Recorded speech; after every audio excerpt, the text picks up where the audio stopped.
بسم اللہ الرحمن الرحیم۔ السلام علیکم۔ بنو قریظہ مدینہ کا ایک مشہور اور نہایت قدیم یہودی قبیلہ تھا جو اپنا وطن شام چھوڑ کر یہاں آیا اور وادی میروز کے قریب جو مدینہ کے مشرق میں واقع ہے آباد ہو گیا۔ یہاں انہوں نے قلعے بنائے اور رفتہ رفتہ یہ علاقہ انہی کے نام سے مشہور ہو گیا۔ مسلمانوں نے ان کے ساتھ امن معاہدہ کر رکھا تھا جس سے ان یہودیوں نے مشرکین کے اکسانے پر غزوہ خندق کے موقع پر توڑ دیا اور عہد شکنی کرتے ہوئے مسلمانوں پر حملہ آور ہونے کا منصوبہ بنانے لگے۔ جب یہ افواہ پھیلی تو حضور نبی کریم صلی اللہ علیہ وآلہ وسلم نے حضرت سعد بن معاذ اور سعد بن عبادہ کو تحقیق کے لیے بنو قریظہ بھیجا۔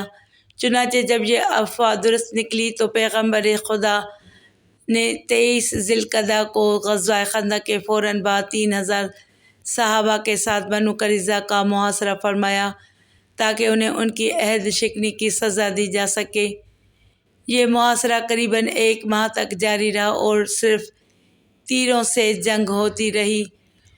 اس تمام عرصے میں بنو قریظہ کی مدد کے لیے مشرکین وغیرہ میں سے کوئی بھی آگے نہ آیا اور بالآخر انہیں شکست فاش کا سامنا کرنا پڑا۔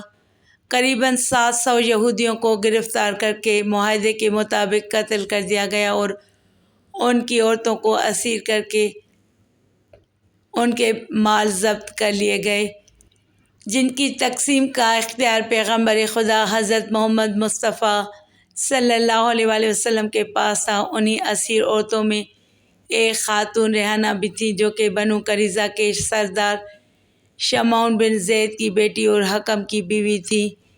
ابن سعد علیہ رحمہ کے مطابق آپ زید بن عمرو خنافہ کی صاحبزادی تھی جو کہ بنو نذیر سے تھا اور آپ کی شادی حکم نامی یہودی سے ہوئی تھی جو کہ بنو قریظہ سے تعلق رکھتا تھا۔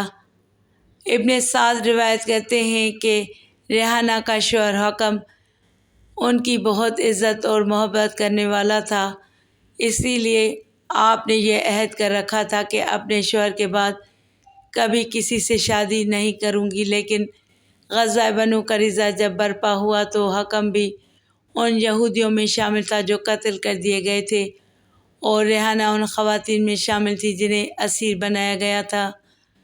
ریحانہ خود کہتی ہیں میں ان خواتین میں شامل تھی جو حضور کے سامنے پیش کی گئی تھیں۔ حضور نے ان میں سے مجھے علیحدہ فرما دیا اور اس میں خدا کو میرے لیے بھلائی اور خیر منظور تھی، لہٰذا رسول اللہ صلی اللہ علیہ وآلہ وسلم نے مجھے منظر بنت قیس کے گھر چند ایام کے لیے بھیج دیا، یہاں تک کہ قیدی قتل کر دیے گئے اور لونڈیاں اور غلام بانٹ دیے گئے۔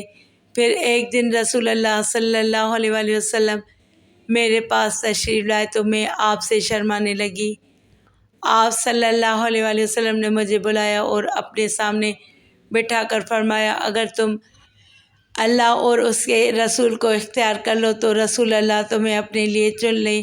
میں نے عرض کیا میں اللہ اور اس کے رسول صلی اللہ علیہ وآلہ وسلم کو پسند کرتی ہوں۔ بس حضور نے مجھ پر اسلام پیش کیا اور میں مسلمان ہو گئی۔ اس کے بعد حضور نے مجھے آزاد کر دیا اور 500 درہم حق مہر پر مجھ سے نکاح فرمایا کہ جس طرح دیگر امہات المومنین کے مہر تھے۔ منظر کے گھر ہی حضور علیہ الصلوۃ والسلام نے مجھ سے شب عروسی گزاری اور دیگر ازواج کی طرح میری باری بھی مقرر فرما دی اور مجھ سے پردہ کرایا۔ حضرت ریحانہ رضی اللہ تعالیٰ عنہ مزید فرماتی ہیں حضور علیہ الصلوۃ والسلام میری بہت عزت اور خیال فرمایا کرتے تھے۔ کسی نے مجھ سے کہا کاش تم رسول اللہ صلی اللہ علیہ وآلہ وسلم سے بنو قریظہ کے قیدی مانگ لیتی تو حضور انہیں آزاد فرما دیتے۔ آپ نے جواب دیا خلوت سے پہلے ہی تمام قیدی بانٹ دیے گئے تھے۔ حضرت ریحانہ کا نکاح حضور صلی اللہ علیہ وآلہ وسلم سے 6 ہجری میں ہوا اور جب حضور نبی کریم صلی اللہ علیہ وآلہ وسلم حجۃ الوداع سے واپس ہوئے تو آپ انتقال فرما گئیں اور آپ جنت البقیع میں مدفون ہیں۔ ابن سعد علیہ رحمہ نے ہی ایک اور روایت نقل کی ہے حضور نے حضرت ریحانہ پر اسلام پیش کیا جسے انہوں نے قبول کر لیا۔ اس کے بعد حضور نے انہیں آزاد کر کے ان سے نکاح فرمایا۔ نکاح کے بعد حضرت ریحانہ کو سوتنوں سے سخت غیرت آئی، جس کی وجہ سے حضور نے ان کو ایک طلاق دے دی، مگر یہ اپنی جگہ پر جمی رہیں اور طلاق کا بہت غم کیا اور ہر وقت روتی رہتی۔ پھر ایک دن حضور نبی کریم صلی اللہ علیہ وآلہ وسلم نے آپ کو اس حال میں دیکھا تو آپ سے رجوع فرما لیا۔ اسی ضمن میں ایک اور روایت میں ہے کہ رسول خدا حضرت محمد صلی اللہ علیہ وآلہ وسلم نے جب حضرت ریحانہ کو منظر سلمہ بن قیس کے گھر بھیجا تو آپ وہاں رہیں، حتیٰ کہ ایک حیض کے بعد آپ پاک ہو گئیں تو منظر نے حضور کو اس کی اطلاع کی۔ حضور تشریف لائے اور حضرت ریحانہ سے فرمایا، اگر چاہو تو میں تمہیں آزاد کر کے تم سے نکاح کر لوں اور چاہو تو لونڈی ہی رہو۔ بولی، یا رسول اللہ، میرا لونڈی بن کر رہنا میرے لیے اور آپ کے لیے باعث سہولت، پس آپ لونڈی ہی رہیں حتیٰ کہ وفات پا گئیں، یعنی حضور نے آپ سے نکاح نہیں فرمایا تھا۔ ایک اور روایت میں یوں بھی ہے کہ حضور صلی اللہ علیہ وآلہ وسلم جب آپ پر اسلام پیش کیا تو آپ نے یہ کہہ کر اسلام قبول کرنے سے انکار کر دیا تھا کہ میں اپنی قوم کے دین پر قائم رہوں گی۔ آپ کا انکار کرنا حضور کو بہت گراں گزرا اور آپ صلی اللہ علیہ وآلہ وسلم ان کے پاس سے تشریف لے گئے۔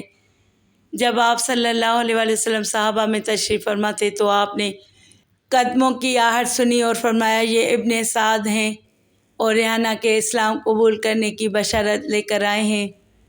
آپ صلی اللہ علیہ وآلہ وسلم کی پیشن گوئی ہمیشہ کی طرح سچ ہوئی۔ ابن سیاد نے عرض کیا، یا رسول اللہ صلی اللہ علیہ وآلہ وسلم، ریحانہ مسلمان ہو گئی ہیں۔